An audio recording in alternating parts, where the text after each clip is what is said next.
درود إبراهيم بوري اللهم صل على محمد وعلى آل محمد كما صليت على إبراهيم وعلى آل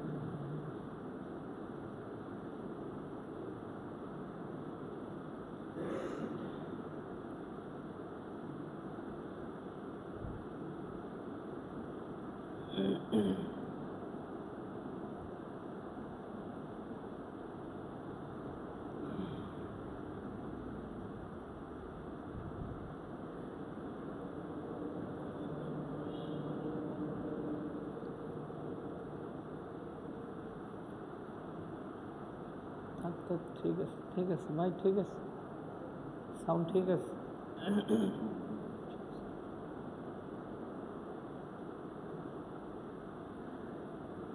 نحمده ونستعينه ونستغفره ونؤمن به ونتوكل عليه ونعوذ بالله من شرور أنفسنا ومن سيئات أعمالنا.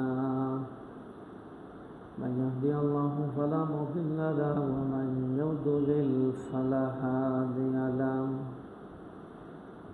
ونشهد أن لا إله إلا الله وحده لا شريك له.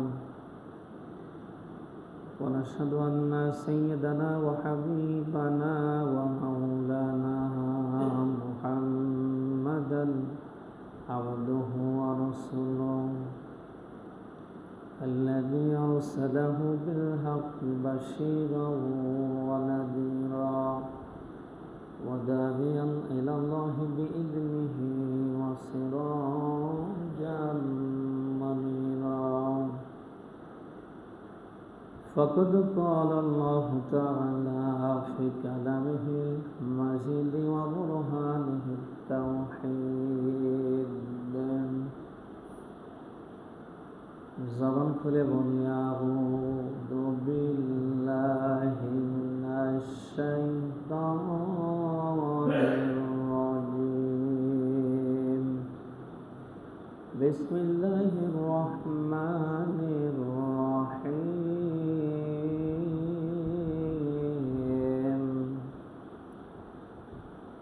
ইয়া আইয়ুহাল্লাযীনা আমানু দুখুলু ফিস-সিলমি কাফা ওয়া লা তাত্তাবি'উ খুতুওয়াতিশ শায়াতিন ইন্নাহু লাকুম আদুউম মুবিন। সাদাকতা ইয়া রাব্বানা।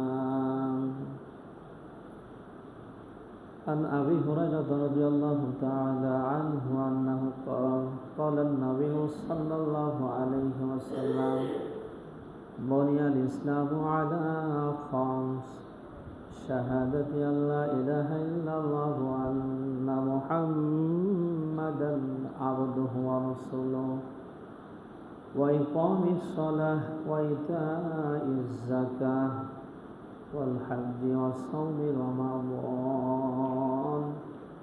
متفق عليه. وقال تعالى في شأن رسوله: إن الله وملائكته يصلون على النبي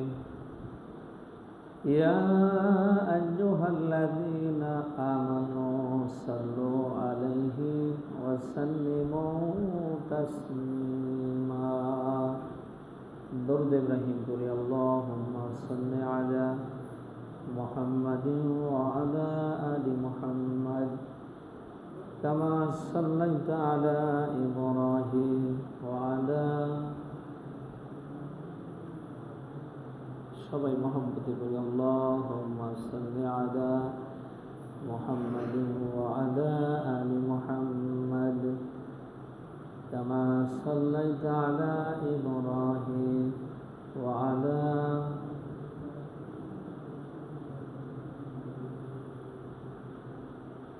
আলহামদুলিল্লাহ।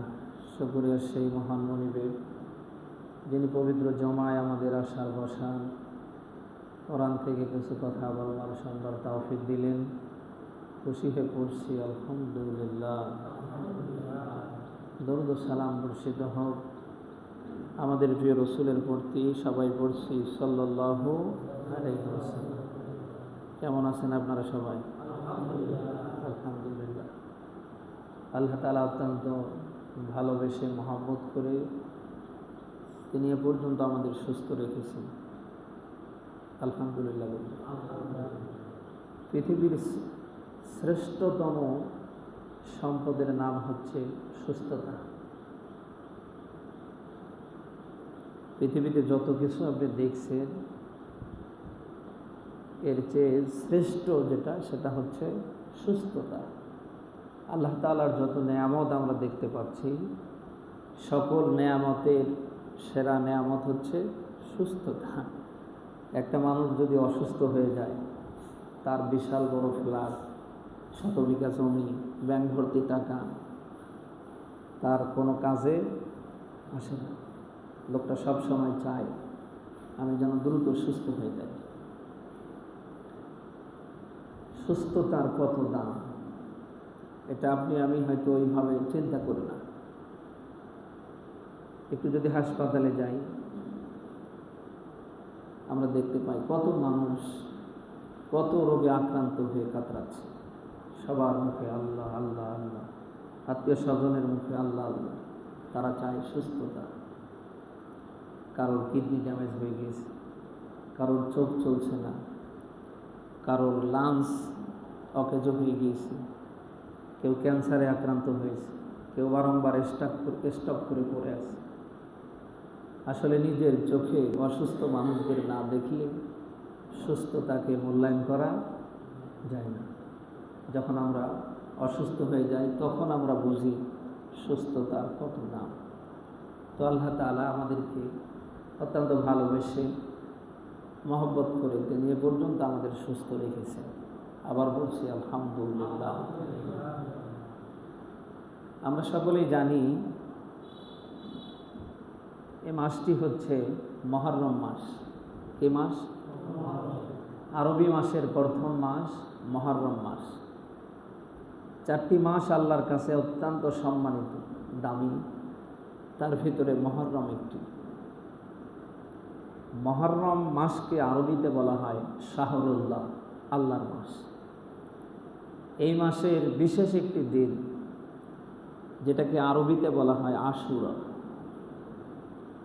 মুহররম মাসের 10 তারিখে আরবিতে কি বলা হয়? আশুরা। এই গুরুত্বপূর্ণ দিনটিতে অসংখ্য ঘটনা ঘটেছে। এই পৃথিবী সৃষ্টির যে সূচনা মুহররম মাসের 10 তারিখে হয়েছে। আদম আলাইহিস সালামকে সৃষ্টি থেকে নিয়ে শুরু করে এরপরে জান্নাতে প্রবেশ, আবার জান্নাত থেকে বের করে দেয়া, সকল কিছু আল্লাহ তাআলা এই পবিত্র মুহররম মাসের গুরুত্বপূর্ণ একটি দিনে করিয়েছেন। সেই দিনটির নাম হচ্ছে আশুরা। কি বললাম বলেন তো দেখি? আশুরা। হযরতে নূহ আলাইহিস সালামকে মহাপ্লাবন থেকে আল্লাহ তাআলা যেদিন রক্ষা করেছিলেন সেই দিনটিও ছিল মুহররম মাসের 10 তারিখ, আশুরা। এরপরে হযরতে ইব্রাহিম আলাইহিস সালামকে নমরুদের অগ্নিকুণ্ড থেকে আল্লাহ তাআলা যেদিন রক্ষা করেছিলেন সেই দিনটিও ছিল মুহররম মাসের 10 তারিখ, আশুরা।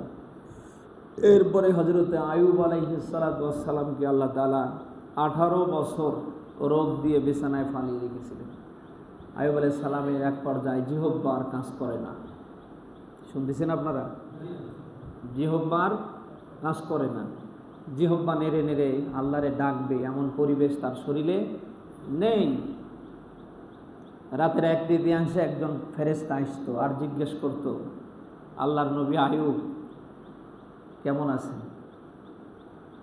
শরীর চলে না, জিহ্বা নড়ে না, এরপরেও শরীরের সর্বোচ্চ শক্তি প্রয়োগ করে বলতো আলহামদুলিল্লাহ। হযরত আইয়ুব আলাইহিস সালাতু ওয়াস সালামকে আল্লাহ চূড়ান্তভাবে রোগ থেকে যেদিন মুক্তি দিয়েছিলেন সেদিনটিও ছিল মুহররম মাসের 10 তারিখ আশুরা। এরপরে হযরতে সুলাইমান আলাইহিস সালাতু ওয়াস সালামের রাজত্ব আল্লাহ তাআলা যেদিন ফেরাই দিয়েছিলেন সেদিনটিও ছিল মুহররম মাসের 10 তারিখ আশুরা। হযরত ইউনূস আলাইহিস সালাতু ওয়াস সালামকে যখন মাছ হাত করে গিলে ফেলল, এই ঘটনা আপনারা সবাই জানেন না? ইউনূস আলাইহিস সালাম মাছের পেটের ভেতরে, ঘোর অন্ধকার, আল্লাহ ছাড়া আর কেউ বাঁচানোর নেই। একদিন নয়, 2 দিন নয়, 40টা দিন ইউনূস আলাইহিস সালাম মাছের পেটের ভিতরে। আল্লাহ তাআলা যেদিন হযরত ইউনূস আলাইহিস সালাতু ওয়াস সালামকে মাছের পেট থেকে বের করে দিয়েছিলেন সেই দিনটিও ছিল মুহররম মাসের 10 তারিখ আশুরা। এরপরে হযরতে মূসা আলাইহিস সালাতু ওয়াস সালামকে আল্লাহ তাআলা ফেরাউনের অত্যাচার থেকে, কবল থেকে যেদিন নাজাত দিয়েছিলেন, যেদিন মুক্তি দিয়েছিলেন সেদিনটিও ছিল মুহররম মাসের 10 তারিখ আশুরা। এরপরে হযরত ইদ্রিস আলাইহিস সালাতু ওয়াস সালামকে আল্লাহ তাআলা যেদিন আসমানে উঠাই নিলেন সেদিনটিও ছিল মুহররম মাসের 10 তারিখ আশুরা। হযরতে দাউদ আলাইহিস সালাতু ওয়াস সালামকে বিশেষ মর্যাদায়, বিশেষ সম্মানে আল্লাহ তাআলা যেই দিন ঘোষিত করেছিলেন সেই দিনটিও ছিল মুহররম মাসের 10 তারিখ আশুরা। এরপরে হযরতে ঈসা আলাইহিস সালাতু ওয়াস সালামকে প্রথম আসমানে আল্লাহ তাআলা যখন উঠাই নিলেন সেদিনটিও ছিল মুহররম মাসের 10 তারিখ আশুরা। এরকম 1 নয়, 2 নয়, অসংখ্য ঘটনা আল্লাহ তাআলা এই মুহররম মাসের 10 তারিখ আশুরায় ঘটিয়েছেন।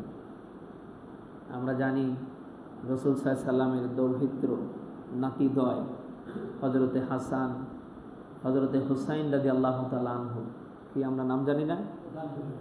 হযরতে হুসাইন রাদিয়াল্লাহু তাআলা আনহুকে যেদিন নির্মমভাবে হত্যা করা হয়েছিল কারবালার প্রান্তরে সেদিনটিও ছিল মুহররম মাসের 10 তারিখ আশুরা। এই দিনটি যেহেতু অত্যন্ত গুরুত্বপূর্ণ একটি দিন, এই জন্য আমরা নিয়ত করি আশুরায় আমরা রোজা রাখব। কি ভাই, পারবো তো? নবীজি বলেন আফদালুস সিয়াম বা'দা রমাদান শাহরুল্লাহিল মুহররম। রমাদানের পরে যে রোজার মর্যাদা সবচেয়ে বেশি সেই রোজার নাম হচ্ছে আশুরার রোজা। কিসের রোজা? আশুরার রোজা। কেউ যদি আশুরার রোজা রাখে আল্লাহ তাআলা তার অতীতের 1 বছরের অপরাধ মাফ করে দেবে। মান সামা ইয়াউমা আশুরা আহতাসিবু আলাল্লাহ আইয়ুকাফিরাস সানাতাল্লাতী ক্বাবলা। কেউ যদি ঈমানের সাথে আশুরার রোজা রাখতে পারে আল্লাহ তাআলা অতীতের 1 বছরের অপরাধ মাফ করে দেবে। আমরা কি নিয়ত করতে পারি না? পবিত্র মাহে রমাদানের রোজা ফরজ হবার আগে প্রত্যেকটা আম্বিয়া আলাইহিস সালামের জন্য, প্রত্যেকটা নবী রাসূলের জন্য আশুরার রোজা রাখা ছিল ফরজ। শুনতেছেন আপনারা? রমাদানের রোজা ফরজ হওয়ার আগে এই আশুরার রোজা আদম আলাইহিস সালাম থেকে শুরু করে আমাদের নবী মুহাম্মদ রাসূলুল্লাহ পর্যন্ত সকল নবী রাসূলের উপর এই আশুরার রোজা ছিল কি? ফরজ। রমাদানের রোজা যখন ফরজ হয়ে গেল তখন আশুরার রোজা নফল হয়ে গেল, রহিত হয়ে গেল। বিশ্বনবী সাল্লাল্লাহু আলাইহি সাল্লাম যখন মদিনায় হিজরত করলেন তিনি দেখতে পেলেন ইহুদিরা রোজা রাখছে। জিজ্ঞেস করলেন রোজা রাখার কারণ কি, তোমরা কি জন্য রোজা রেখেছো? ইহুদিরা বললেন এই দিনে মুসা আলাইহিস সালামকে ফেরাউনের অত্যাচার থেকে আল্লাহ তাআলা বাঁচিয়ে দিয়েছিলেন, মুক্তি দিয়েছিলেন, মুসার শরণার্থে আমরা রোজা রেখেছি। বিশ্বনবী সাল্লাল্লাহু আলাইহি সাল্লাম সাহাবীদের বললেন আল্লাহ যদি আমাদের বেঁচে রাখে আগামীতে আমরা আশুরার একটা রোজা রাখবো না, আমরা আশুরার রোজা রাখবো 2টা। কয়টা? হয় 9, 10 বা 10, 11। তখন থেকে আশুরার রোজা দুইটা। কয়টা? দুইটা।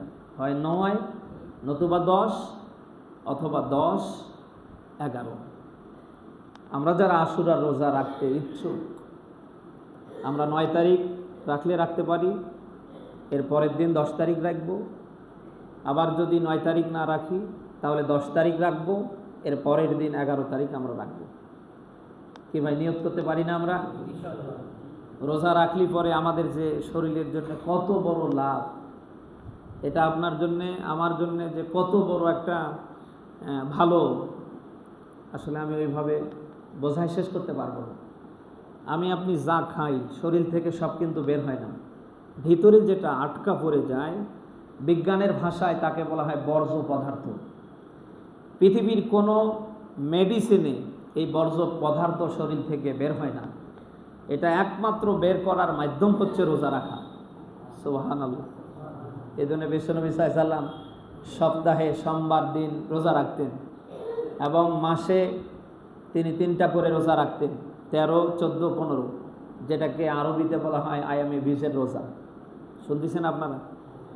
আপনি যখন সপ্তাহে 1 দিন করে রোজা রাখবেন, মাসে 3 দিন করে রোজা রাখবেন, আপনার শরীরের ভিতরে জমে থাকা এই যে বর্জ্য পদার্থ, এটা থাকবে না, এটা মরে যাবে। আপনার রোগ প্রতিরোধ ক্ষমতা যা আছে তার চেয়ে দ্বিগুণ হয়ে যাবে। আগের মানুষ খাবারের অভাবে মরে যেত, আর এখনকার মানুষ মরে যাচ্ছে অতিরিক্ত খাবার খাওয়ার কারণে। বলেন না কেন? আজকে এই যে ডায়াবেটিস, এই যে স্ট্রোক, এই সেই, যুবক মানুষ খেতে খেতে বুড়ো হয়ে গেছে। 20-30 বছর আগের দিকে তাকান না, খাবারের অভাবে তারা মরে গিয়েছে। আর এখনকার মানুষ অতিরিক্ত খাবার কারণে অকালে মরে যাচ্ছে। খা না, খেতেও হবে, আবার হিসাবও করতে হবে। আপনার এই বডিটা যতটুকুন নিতে পারে আপনি ততটুকুন খাবেন। আদম আলাইহিস সালাম থেকে নিয়ে শুরু করে আমাদের নবী মুহাম্মদ রাসূলুল্লাহ পর্যন্ত যত নবী রাসূল এই পৃথিবীতে এসেছেন, কোন নবী রাসূলের পেট বুকের উপরে ছিল না। তাদের বুক পেট দুইটাই ছিল কি? বলেন বলেন। কোন নবী, কোন রাসূলের পেট বুকের উপরে ছিল না। তাদের পেট বড় না হবার পিছনে অনেক কারণ আছে। তাদের পেটগুলি বড় না হওয়ার পিছনে অনেক কারণ আছে। অন্যতম কারণ একটা বলছি, শুনতেছেন তো আপনারা? তারা পেটটাকে 3 ভাগ করতেন। কয় ভাগ? 3 ভাগ করতেন। 1 ভাগ পানি, 1 ভাগ খালি, আর 1 ভাগ খাবার। কয় ভাগ ভাই? 3 ভাগ। রাসূল সাল্লাল্লাহু আলাইহি ওয়াসাল্লাম খানা খেতেন ঠিক এইভাবেই, পেটটাকে 3 ভাগ করতেন। 1 ভাগ খালি রেখে দিতেন, আর 1 ভাগ পানির জন্য রাখতেন, আর 1 ভাগ খানা দিতেন। রাসূলের এই সুন্নাহ যদি কেউ মেনটেন করে খানা খেতে পারে, 100 ভাগ গ্যারান্টি দিচ্ছি তার জীবনে কোনোদিন ডায়াবেটিস হবে না, তার কোনোদিন হাই প্রেশার হবে না, সে কোনোদিন স্ট্রোকে ভুগবে না। কিন্তু আমরা তো খেতেই বসলি একেবারে গলা পর্যন্ত, এরপরে খাবার পরে খুঁজি যে মিষ্টি আছে কিনা, এরপরে আবার ওই যে বাজারের লাল পানি নাকি। বাংলাদেশে আজ যত কারণে মানুষের কিডনি ড্যামেজ হচ্ছে, অন্যতম কারণে যে বাজারের এই বিভিন্ন রঙের পানি। আমি হয়তো খাচ্ছি ক্ষণিকের জন্য, ভালো লাগছে, তৃপ্তি পাচ্ছি, ভালো লাগে জন্য খাচ্ছি, কিন্তু এটা শরীরের জন্য কত খারাপ, এটা শরীর কতটা খারাপের দিকে নিয়ে যায় আসলে অনুমান করতে পারবেন না। এই জন্য কোনো ডাক্তারকে আপনি কোনো দিনেই এই ধরনের পানি খাওয়াতে পারবেন না। ময়দানে আছেন আপনারা? আমরা নিয়ত করি আমরা যেন আশুরার 2টি রোজা রাখতে পারি।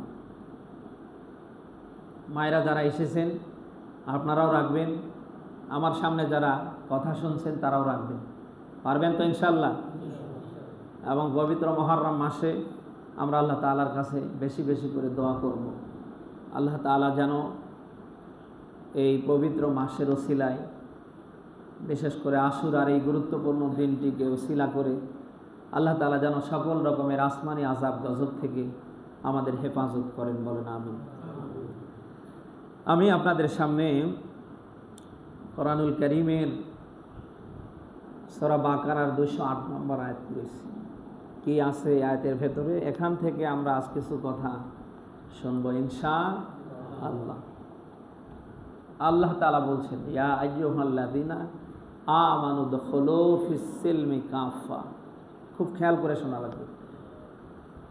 শুরুতে আল্লাহ তাআলা সাধারণ কোনো মানুষের নাম ধরে ডাক দেননি। আল্লাহ যাদের আদর করে ডাক দিয়েছেন তাদের নাম ঈমানদার। তাদের নাম কি? ঈমানদার। ঈমানদার কাদের বলা হয়? যাদের বিশ্বাস আছে আল্লাহ একজন। কি ভাই, আল্লাহ একজন আছে না? আমরা যা করছি এর হিসাব কি তিনি নেবেন না? আল্লাহর সামনে দাঁড়িয়ে জবাব দেয়া লাগবে। আমার পুরো জীবন জিন্দেগিতে আমি কোথায় কি করেছি, এই বিশ্বাস যাদের শতভাগ আছে তাদেরকে বলা হয় ঈমানদার। তাদের বলা হয় কি? ঈমানদার, মুমিন। আল্লাহ তাআলা এমন কোয়ালিটি সম্পন্ন ঈমানদার মুমিনদেরকে আল্লাহ তাআলা আহ্বান করছেন, ইয়া আইয়ুহাল্লাযীনা আমানু, ওহে ঈমানদারগণ, তোমরা যারা ঈমান এনেছো। ডাক দিয়ে কিন্তু আল্লাহ বসে নেই। উদখুলু ফিস সিলমি কাফা, this is my order, so follow. আদেশ দিচ্ছেন কে? উদখুলু, এটা আমরের সিগা। আল্লাহ আদেশ দিচ্ছেন ফিস সিলমি কাফা, আমার ইসলামে পরিপূর্ণ প্রবেশ করো। সুবহানাল্লাহ। কে আদেশ দিচ্ছেন ভাই? পৃথিবীতে যত ধর্ম আছে সব ধর্ম বাতিল, একটা ধর্ম কেবল রাইট, তার নাম ইসলাম। তার নাম কি? ইসলাম বাদ দিয়ে পৃথিবীতে যত ধর্ম আপনি দেখছেন সব বাতিল, রং। একটা মাত্র ধর্ম রাইট, তার নাম কি? সূরা আলে ইমরানের 19 নম্বর আয়াতে আপনি ব্যাখ্যা পাবেন, ইন্নাদ-দীনা ইনদাল্লাহিল ইসলাম। আল্লাহ তাআলা বলেন, আমি আল্লাহর কাছে মনোনীত গ্রহণযোগ্যনীয় জীবন ব্যবস্থার নাম হচ্ছে, আবার বলেন, জীবন ব্যবস্থার নাম হচ্ছে ইসলাম। মানুষের খাইতে, নিতে, উঠতে, বসতে, চলতে, ফিরতে, যেখানে যা দরকার সামগ্রিক আল্লাহ তাআলা একটি ধর্মের ভিতরে রেখেছেন, তার নাম ইসলাম।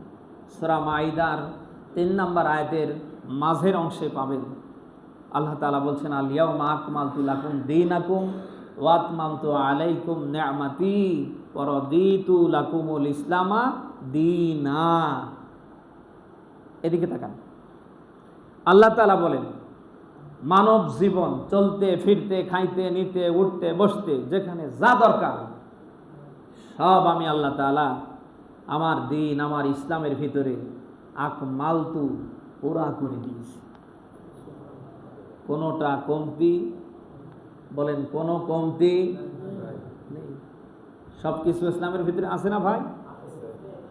সব কিছু আল্লাহ তাআলা দিয়ে কমপ্লিট করে দিয়েছেন। এই জন্য ইংলিশে একটা প্রবাদ বাক্য আছে, ইসলাম কমপ্লিট কোড অফ,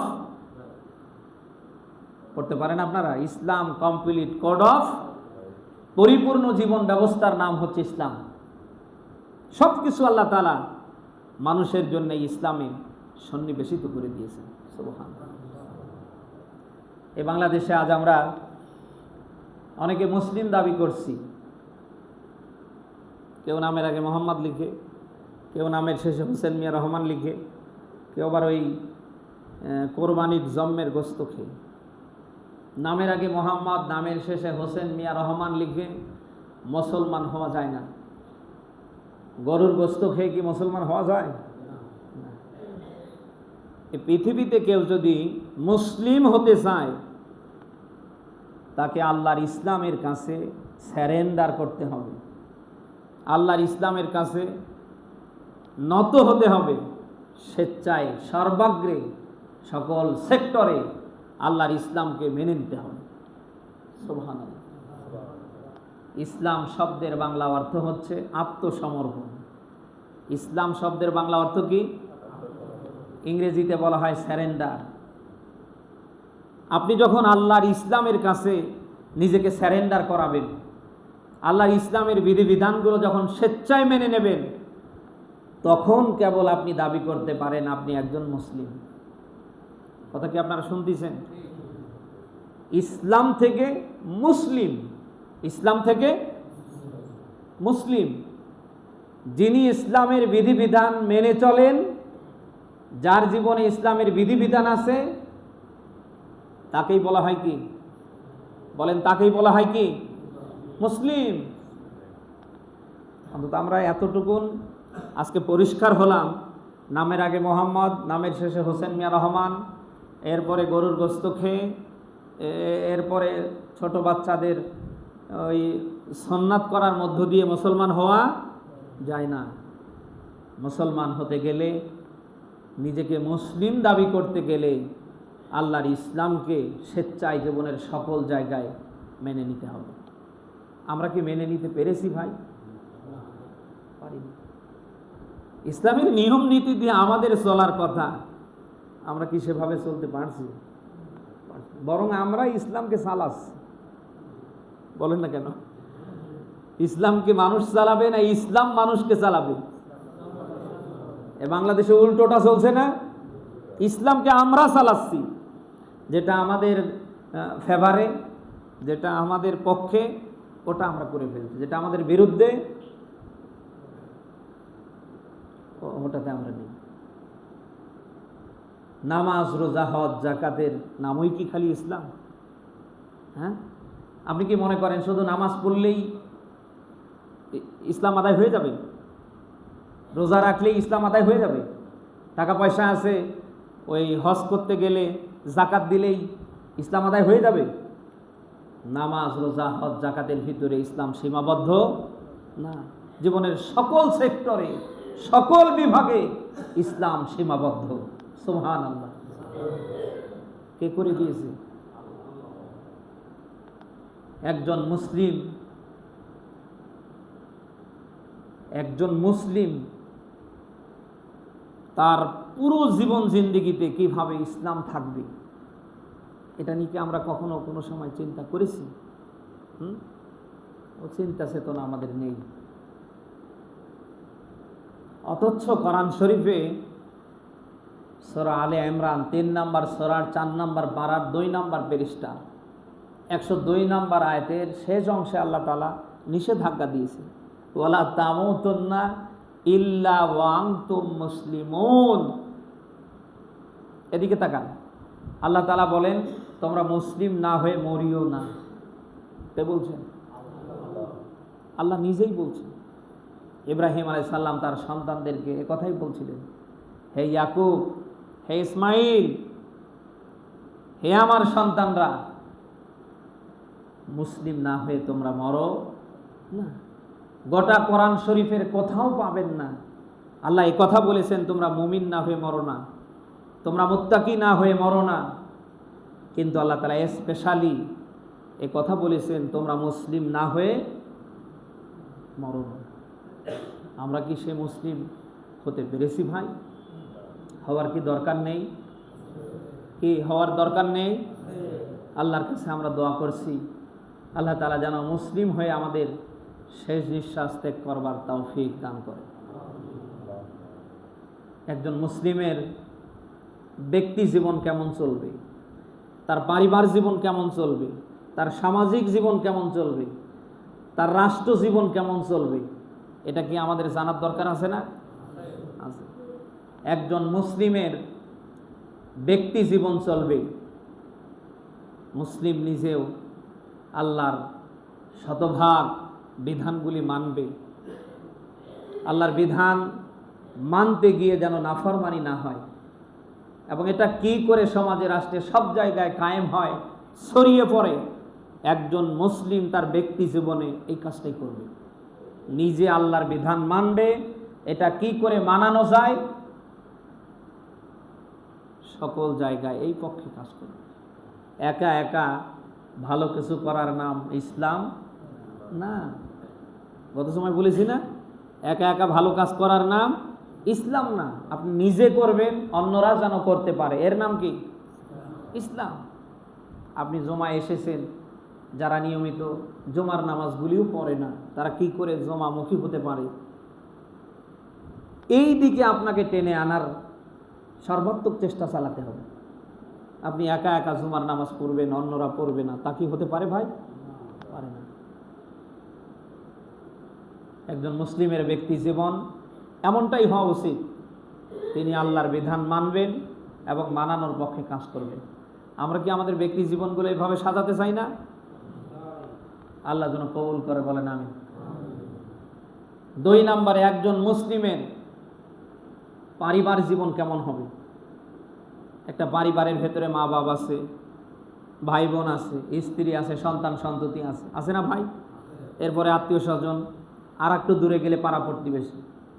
একজন মুসলিম কি কখনো তার মা বাবার সাথে, তার ভাই বোনদের সাথে, তার স্ত্রীর সাথে, সন্তান সন্ততির সাথে, আত্মীয় স্বজনের সাথে, এমনকি পাড়া প্রতিবেশীর সাথে সে কি কোনোভাবে খারাপ আচরণ করতে পারে? বলেন পারে? কিন্তু এই বাংলাদেশে আমরা মুসলিম দাবি করছি, অনেকেই এখানে আমরা আছি, আমাদের মা বাবার সাথে সম্পর্ক ঠিক নেই, আমাদের ভাই বোনদের সাথে সম্পর্ক ঠিক নেই, নিজের স্ত্রীর সাথে সম্পর্ক ঠিক নেই, ছেলে মেয়েদের সাথে সম্পর্ক ঠিক নেই, আত্মীয় স্বজনের সাথে সম্পর্ক ঠিক নেই, আর একটু দূরে গেলে পাড়া প্রতিবেশীর সাথে তো আরও নেই। কোনো রকম একটু অসুস্থ হবার পরে মানুষ যাহা শুনতে পেরেছে, ও হাসপাতালে, অনেকে দৌড়ে উজু করে সিজদায় পড়ে গিয়ে আল্লাহরে ডাকছে, আল্লাহ ওই শয়তানটা যেন আর ফিরে না আসে। এরকম মানুষ এদেশে নেই ভাই? একজন মুসলিমের পারিবারিক জীবন কি এমন হতে পারে? বলেন বলেন। আপনি যদি আত্মীয়তার সম্পর্ক ছিন্নকারী হন, আপনার ঠিকানা জান্নাত না, আপনার ঠিকানা জাহান্নাম। আত্মীয়তার সম্পর্ক ছিন্নকারী যারা হবে তারা জাহান্নামে যাবে। তারা কোথায় যাবে? আমরা কি জাহান্নামে যেতে চাই? আজ আমাদের মা বাবার সাথে সুসম্পর্ক নেই। যে মা যে বাবা না হলে আমরা দুনিয়ার মুখ দেখতাম না, সেই মা বাবা আজ না খেয়ে মরে যাচ্ছে, নানা রোগে আক্রান্ত। 5,000 টাকা খরচ করলে রংপুর পর্যন্ত নিয়ে যাওয়া যায়, ভালো একটা ডাক্তার দেখানো যায়, আমরা নেই। অথচ বইয়ের পিছনে হাজার হাজার টাকা, ছেলেমেয়ের পিছনে হাজার হাজার টাকা খরচ করছে। এরকম মানুষ এই দেশে আছে না নেই? মা বাবার বদদোয়ার আসামি যদি কেউ হয়ে যাবে, বাঁচার কোনো উপায় আছে? বলেন। ভাই বোনের সাথে সম্পর্ক ঠিক নেই, সম্পর্ক অটুট রাখতে হবে।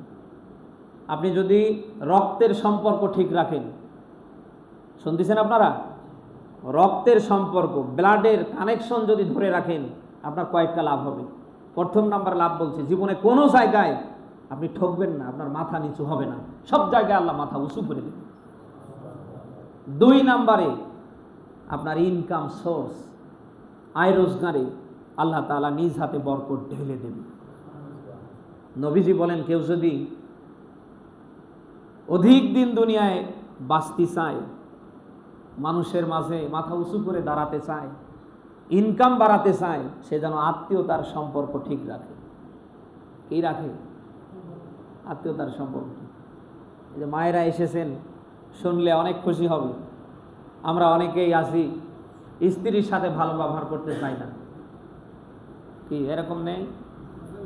স্বামী স্ত্রীর ভেতরে সম্পর্ক দাঁড় কোবরা, সাপ আর বিজি। আমি খুব বানিয়ে বলছি। অনেকে আমরা আছি স্ত্রীকে দামিয়ে দিতে চাই না, মনে করি ও কাজের মেয়ে না। সূরা নিসার 19 নম্বর আয়াতে আল্লাহ তাআলা নারীদের ব্যাপারে ব্যাখ্যা দিয়েছেন। দুনিয়ার স্বামী যারা, তাদেরকে আল্লাহ ইন্ডিকেট করে বলছেন, ওয়া আশিরুহুন্না বিল মারুফ। দুনিয়ার স্বামীরা, পুরুষরা, তোমরা তোমাদের স্ত্রীদের সাথে ভালো ব্যবহার করবে। সুবহানাল্লাহ। রাসূল সাল্লাল্লাহু আলাইহি সাল্লামের একাধিক স্ত্রী ছিল, কলিজা দিয়ে স্ত্রীদেরকে মহব্বত করতেন। একদিন সব স্ত্রীরা বায়না ধরে ফেললেন। আপনাদের কষ্ট হচ্ছে না তো? বলেন, হে রাসূল বলেন, আপনার তো অনেকগুলো স্ত্রী, আপনি কাকে বেশি ভালোবাসেন? বিশ্বনবী সাল্লাল্লাহু আলাইহি সাল্লাম এক কথায় উত্তর দিলেন, ইনশাআল্লাহ আগামীকাল বলব। নবীজি রাতের বেলা কিছু খরমা খেজুর হাতে নিলেন, প্রত্যেকটা স্ত্রীর ঘরে ঘরে গেলেন, গিয়ে খরমা দিলেন, খেজুর দিলেন, আর বললেন, তোমাকে কিন্তু আমি কলিজার চেয়েও ভালোবাসি, ওকে বলার দরকার নেই। সব স্ত্রীকে রাতের বেলায় খেজুর খরমা দিয়ে ফেলেছেন, আর এই কথা বলেছেন, আমি কিন্তু আমার জানের চেয়ে তোমাকে ভালোবাসি। পরের দিন সব স্ত্রীরা এক জায়গায়, সবার ভেতরে 180 মাইল বেগে আনন্দ। রাসূল সাল্লাল্লাহু আলাইহি ওয়াসাল্লাম আজ আমার নাম বলবে, ও বলছে আমার নাম বলবে। শুনতেছেন আপনারা? সবাই জানার আগ্রহ নিয়ে বসে আছে। প্রশ্ন করা হচ্ছে, হে রাসূল, আপনি বলেন কাকে সবচেয়ে বেশি ভালোবাসেন? বিশ্বনবী সাল্লাল্লাহু আলাইহি ওয়াসাল্লাম মুস্কি হাসি দিয়ে বললেন, গত রাত্রে যার ঘরে গিয়ে খরমা খেজুর দিয়েছি, আমি তাকেই সবচেয়ে ভালোবাসি। আজ তো এই বাংলাদেশে একাধিক বিয়ের হিরিক চেপে গিয়েছে, এটা ইসলামে জায়েজ নেই। আপনার বউ থাকার পরে আপনি বিয়ে করতে পারবেন, সিস্টেম আছে। হযরতে খাদিজাতুল কুবরা রাদিয়াল্লাহু তাআলা আনহা জীবিত থাকতে রাসূল সাল্লাল্লাহু আলাইহি ওয়াসাল্লাম কোনো বিবাহ করেননি। খাদিজার ইন্তেকালের পরে রাসূল সাল্লাল্লাহু আলাইহি ওয়াসাল্লাম পর পর অনেকগুলি বিয়ে করেছেন। আপনারা কি শুনতেছেন? রাসূল সাল্লাল্লাহু আলাইহি ওয়াসাল্লাম যে একাধিক বিয়ে করেছেন, এর শানে নুজুল বুঝতে হবে। এই বিয়েগুলির পেছনে কারণ আছে না? খাদিজা রাদিয়াল্লাহু তাআলা আনহার ইন্তেকালের আগ পর্যন্ত তিনি অন্য কাউকে বিয়ে করেননি। অথচ এই বাংলাদেশে আমরা দেখতে পাচ্ছি অনেকে বিয়ের হিরিক চাপিয়ে দিয়েছে। এই পৃথিবীতে কেউ যদি এক বউ থাকার পরে আর এক বউ করে, বউ বোঝেন তো, এক স্ত্রী থাকার পরে যদি আর একটা স্ত্রী গ্রহণ করে, দুই জনার মাঝে এই দুইটা দেখেন আঙ্গুল, দেখেন এই দুইটা আঙ্গুল যেমন এক জায়গায় লেগেছে না, দুই স্ত্রীর ভেতরে যদি ইনসাফ, সমতা, শতভাগ কায়েম করতে না পারে, নবীজি বলেন কিয়ামতের ময়দানে ওই পুরুষের, ওই স্বামীর কোমর থেকে নিচ পর্যন্ত অবশ হয়ে যাবে। লোকেরা দেখলেই বুঝতে পারবে এ বউ থাকার পরে বউ করেছে, দুই বউয়ের মাঝে ইনসাফ কায়েম করতে পারে। শুধু বিয়ে করলেই হবে না, সমান চোখে দুই বউকে দেখতে হবে। আপনার ওই রকম আপনার দৈহিক শক্তিও নেই, আর্থিক শক্তিও নেই। এখানে একটা বিয়ে, ওখানে একটা বিয়ে, এখানে জেলায় জেলায় এক একজন বিয়ে করা শুরু। কিছুদিন আগে দেখলাম এই যে পিচ্ছি এক বক্তা, আমাদের ভাই রফিকুল ইসলাম মাদানী, বউ একটা আছে, আবার আর একটা করে ফেলছে, এমন পরিবেশে বিয়ে করে ফেলছে, বউ প্রেগনেন্ট, বাচ্চা হচ্ছে, ডেড হয়েছে, আর এদিকে আর একটা বিয়ে করা শেষ। ইসলাম তো এগুলি জায়েজ করে না। আপনারা কি কষ্ট পেলেন? স্ত্রীদের সাথে ভালো ব্যবহার করবেন। বিশ্বনবী সাল্লাল্লাহু আলাইহি ওয়াসাল্লাম ওই সময় বলতেন, আমার কাছে তিনটা জিনিস খুবই প্রিয়, একটা হলো সুগন্ধি, আর একটা হচ্ছে নামাজ, আর একটা হচ্ছে আমার স্ত্রীরা। সুবহানাল্লাহ। অথচ আমরা আমাদের স্ত্রীদেরকে সহ্যই করতে পারি না। নিজে হাজার হাজার টাকার জুতো থেকে নিয়ে শুরু করে শরীরের পোশাক আমরা একটার পর একটা কিনে ব্যবহার করছি, অথচ বউয়ের পায়ে 500 টাকার একজোড়া চামড়ার জুতা ওঠে না। এরকম হতভাগা কপাল পরা স্বামী ওই দেশে আছে না? নেই? বউ যদি কাপড় চোপড়ের কথা বলে, বউ যদি ভালো কিছু খাওয়ার কথা বলে, ওনার রাগ দেখে কি? জায়েজ নেই। স্ত্রীর সাথে ভালো ব্যবহার করেন। স্বামী স্ত্রীর ভেতরে যখন সুসম্পর্ক তৈরি হবে, স্বামী স্ত্রীর ভেতরে যখন মহাব্বত, ভালোবাসা বেড়ে যাবে, ওটা আর ঘর থাকবে না, আল্লাহ তাআলা মিনি একটা জান্নাত বানিয়ে দেবে। তামাম পৃথিবীরও যদি মালিক হয়ে যান, স্বামী স্ত্রীর ভেতরে যদি সুসম্পর্ক তৈরি করতে না পারেন, আপনার জীবনে কোনো শান্তি আসবে বলে আমার জানা নেই। এজন্য স্ত্রীকে মহব্বত করবেন, স্ত্রীকে ভালোবাসবেন। মা বোন যারা এসেছেন, শুধু ওদের কাছ থেকে ভালোবাসা নেবেন আর আপনারা এড়িয়ে যাবেন তা না। আপনারাও কলিজা দিয়ে স্বামীকে মহব্বত করবেন, ভালোবাসবেন। নবীজি বলেন, আল্লাহ তাআলা তাকে বাদ দিয়ে যদি পৃথিবীতে কাউকে সেজদা দানের অনুমতি দিত, তাহলে পৃথিবীর নারীদের বলতাম, তোমরা সবাই মিলে স্বামীর পায়ে সাজদা করো। সুবহানাল্লাহ। মা বোনরা যারা এসেছেন, অনুরোধ করে বলছি, আল্লাহর পরে, আপনার মা বাবার পরে যাদের অবস্থান, তাদের নাম স্বামী। স্বামীকে কোনোভাবে কষ্ট দেবেন না। আপনার কোনো আচরণে যদি স্বামী কষ্ট পায় আর আপনি যদি তার কাছে ক্ষমা চাওয়ার সুযোগ না পান, এ অবস্থায় যদি মারা যান, মরার সময় ঈমান পাবেন না, আপনি বেঈমান হয়ে মারা গেলেন। ওই সময় আলী রাদিয়াল্লাহু তাআলা আনহুর সাথে হযরতে ফাতেমাতুজ জোহরা রাদিয়াল্লাহু তাআলা আনহার কথা কাটাকাটি। এক পর্যায়ে মনোমালিন্য, ফাতেমা রাদিয়াল্লাহু তাআলা আনহা দৌড়ে বাবার কাছে চলে আসলেন। মেয়েদের একটা স্বভাব আছে না, না এই এলাকায় নেই, আছে, কিছু হলেই দেখবেন বোনের বাড়ি, ভাইয়ের বাড়ি, বাবার বাড়ি, এখানে সেখানে লাফ দিয়ে দৌড়াদৌড়ি করে। হযরত ফাতেমা রাদিয়াল্লাহু তাআলা আনহা যখন রাসূল সাল্লাল্লাহু আলাইহি ওয়াসাল্লামের সামনে আসলেন, নবীজি তার চেহারা দেখেই বুঝতে পারলেন না জানি আলীর সাথে কিছু একটা হয়েছে। নবীজি জিজ্ঞেস করলেন, ফাতেমা কি হয়েছে বলো তো? কোনো কথা বলে না, তিনবার না, কোনো জবাব নেই। নবীজি ডাক দেয়া বললেন, ফাতেমা, আমার মন বলছে আলীর সাথে না জানি কিছু হয়েছে, তাড়াতাড়ি আলীর কাছে গিয়ে ক্ষমা চাও। আলীর কাছে যাওয়ার আগেই যদি তোমার মরণ হয়ে যায়, আমি তোমার বাবা মুহাম্মদ রাসূলুল্লাহ বলছি, তুমি মেয়ে মারা গেলে তোমার জানাজায় আমি যাব না। মা বোন যারা এসেছেন কি বুঝলেন, কি বুঝলেন? অথচ আমার দেশের আমি জানি এই মা বোন যারা এসে এরা সবাই ভালো, এই এলাকার মা বোনরা অনেক ভালো। কিছু একটা হলেই হাফ করে থাকে, মুখ খুলতে চায় না। ওদের চেহারার দিকে তাকালে মনে হচ্ছে যে পাড়ার সব দুষ্ট জিনেরা অ্যাটাক করে ফেলছে। কি আমি কি বানিয়ে বলছি? কিছু একটা হলেই দেখবেন হাফ করে থাকবে, মুখ খুলতে চায় না। মা বোন যারা এসেছেন, না, এটা করা যাবে না। স্বামী আপনাকে 10টা কথা বলতে পারে, শাসাতে পারে, আপনার অপরাধ দেখলে সে আপনাকে পিটাতে পর্যন্ত পারবে, এটা রাইট আছে, ইসলাম তাকে দিয়েছে। আর রিজালু কাওয়ামুনা আলান নিসা, আল্লাহ বলেন নারীদের পরিচালক আমি আল্লাহ পুরুষদের বানিয়েছি। কেন? তারা তাদের পিছনে অর্থ ব্যয় করে। আপনাদের পায়ের জুতো থেকে মাথার চুলের ক্লিপ পর্যন্ত স্বামীরা হাড় ভাঙ্গা পরিশ্রম করে নিয়ে এসে দেয়। আর স্বামীর 2-1টা কথা শুনলেই, স্বামী একটু ভালো কাজের কথা বললেই তখন আপনার মুখ বন্ধ হয়ে যায়, হাফ করে থাকেন, মুখের দিকে তাকানো যায় না। আশা করছি এগুলি ছেড়ে দেবেন, স্বামীর সাথে হাসি মুখে কথা বলবেন। বাহির থেকে স্বামী এসেছে, দৌড়ে চলে আসবেন। যত বড় কাজ নিয়ে পড়ে থাকেন সব ছেড়ে দেন, দৌড়ে স্বামীর কাছে চলে আসেন, একটা মুস্কি হাসি দেন, তার কলিজাটা অলরেডি ঠান্ডা হয়। নবীজি বলেন, কোন স্বামী যদি তার স্ত্রীর দিকে তাকিয়ে শান্ত হয়, আনন্দ পায়, একটা মুস্কি হাসি দেয়, তাহলে ওই স্ত্রীর জীবনের সকল সগীরা গুনাহ আল্লাহ মাফ করে দেয়। আপনারা পারেন না, স্বামী বাহির থেকে আসার পরে 1 গ্লাস পানির জন্য চিল্লায়, আর আপনি বলেন গোলামের বেটা গোলাম, ওখানে জগ গ্লাস আছে, নিয়ে খেতে পারিস না? কি এ প্রথায় এলাকায় নাই, ও অন্য জায়গায় আছে। মা বোন যারা এসেছেন, না, এগুলি করা যাবে না, এগুলি করা যাবে না। স্বামীকে কলিজা দিয়ে মহব্বত করবেন, ভালোবাসবেন। আল্লাহর পরে, আপনার মা বাবার পরে যাদের অবস্থান, তার নাম হচ্ছে স্বামী। স্বামীর সাথে খারাপ আচরণ করবেন না, স্বামীকে মহব্বত করবেন, ভালোবাসবেন। আল্লাহ তাআলা উভয়কে যেন আমলের তৌফিক দান করে।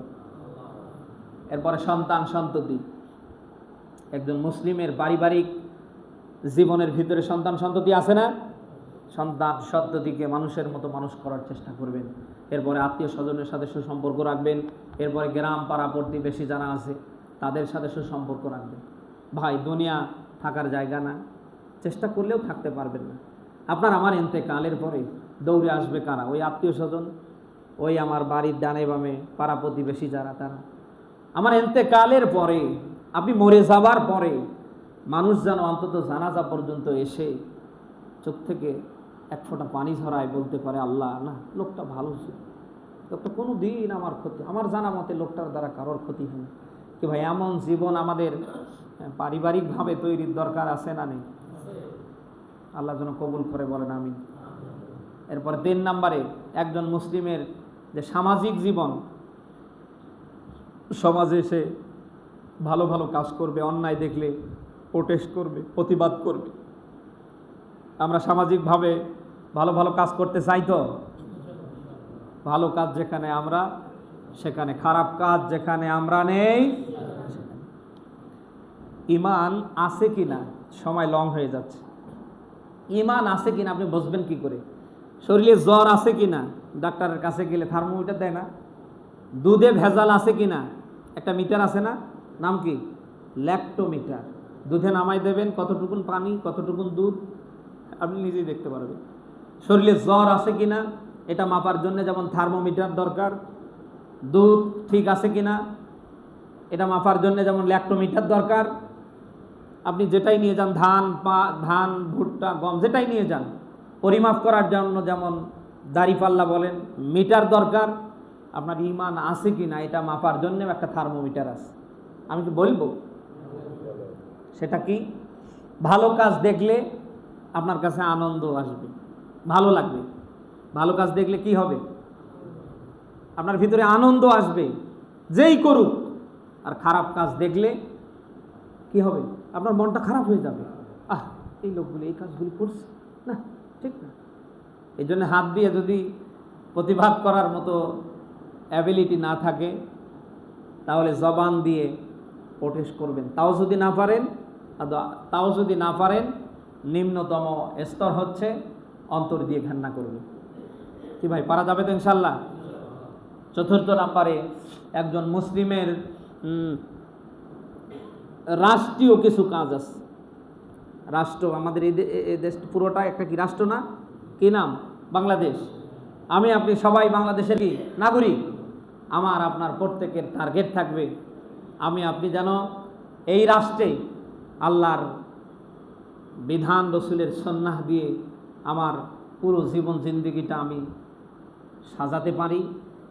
এটা যেন এদেশের 18 কোটি মানুষের ভিতরে পৌঁছে যায়। আমি যেন এই পক্ষেও কাজ করতে পারি। কি দরকার আছে তো ইনশাল্লাহ? দেশকে ভালোবাসবো আমরা। দেশের কোনো অকল্যাণে আমরা আছি। আমরা চাই যারা ক্ষমতায় আছে তারা দেশটা ভালোভাবে চালাক। আমরা যে সমসাময়িক বিষয়গুলির সম্মুখীন হচ্ছি, আমরা চাই আল্লাহ যেন দ্রুত এই মানুষগুলির মধ্য দিয়ে এগুলি নিরসন করার ব্যবস্থা করেন। আর সামনে কথা না বাড়িয়ে সকলের সুস্বাস্থ্য, দীর্ঘায়ু কামনা করে শেষ করছি। আগামী জমায় আমাকে একটা টপিক দেওয়া হয়েছে, সম্পদের বন্টন নীতি। আল্লাহ যদি আমাকে বেঁচে রাখে, আপনাদেরকে বেঁচে রাখে, আগামী জমায় আমরা সূরা নিসার 11 নম্বর আয়াত থেকে সম্পদের বন্টন নীতি নিয়ে কথা বলবো। ছেলে কতটুকুন পাবে, মেয়ে কতটুকুন পাবে, এই যে জমি জামার যে বন্টন নীতিটা, এটা আমরা নিয়ে আগামী জমায় কথা বলবো ইনশাল্লাহ। মনে থাকবে তো ইনশাল্লাহ? এরপরে আমি আর একটা বিষয় আপনাদের টাচ দিই, দান সদকার ব্যাপারে আপনারা 2 হাতেই প্রসারিত রাখবেন। নবীজি বলেন, আস-সাদাকাতু তারুদ্দুল বালা। দান সদকা মানুষের বালা মুসিবত কি করে? বলেন কি করে? আমি হুজুরের দোয়ায় যতটুকুন না বালা মুসিবত ঝরবে, কেটে যাবে, তার চেয়ে যদি আপনি দান করেন, সাদকা করেন, আপনার বালা মুসিবত 100তে ঝরে যাবে, কেটে যাবে। এই জন্যে দান করবেন, সাদকা করবেন, চিরদিন দুনিয়ায় থাকবেন না। এই যে আল্লাহর ঘর মসজিদ আপনারা পেয়েছেন, কত সুন্দর পরিবেশ। কর্নেল সাহেব আমার মনে হয় শুরু থেকে শেষ পর্যন্ত এখন পর্যন্ত যত টাকা পয়সা তিনি একাই বহন করেন। আপনাদের কি মন চায় না যে আপনারাও এখানে 2 টাকা হলেও দিয়ে শরীক হবেন? কি আপনাদের এমন কি আশা আসে না যে উনি হয়তো লক্ষ লক্ষ লক্ষ লক্ষ টাকা খরচ করেছে, অসুবিধা নেই, আমি সেখানে 1 টাকা হলেও দিতে চাই? এমন মনোভাব আমাদের তৈরির দরকার আছে না ভাই? আমরা আল্লাহর ঘরকে ভালোবাসবো, আল্লাহর ঘরের সাথে আমরা সুসম্পর্ক করব। টাকা পয়সা দিয়ে হোক, যে কোনোভাবেই হোক, আমরা আল্লাহর ঘরের সাথে আমাদের কলিজাকে আমরা ওতপ্রোতভাবে জড়িয়ে নিতে চাই। আল্লাহ তাআলা আমাকে সকলকে অত্র কথাগুলি বুঝবান, বাস্তব জীবনে আমলের আল্লাহ যেন তৌফিক দান করে। আমিন। সুন্নাত যারা পড়িনি আমরা সুন্নাত পড়িনি।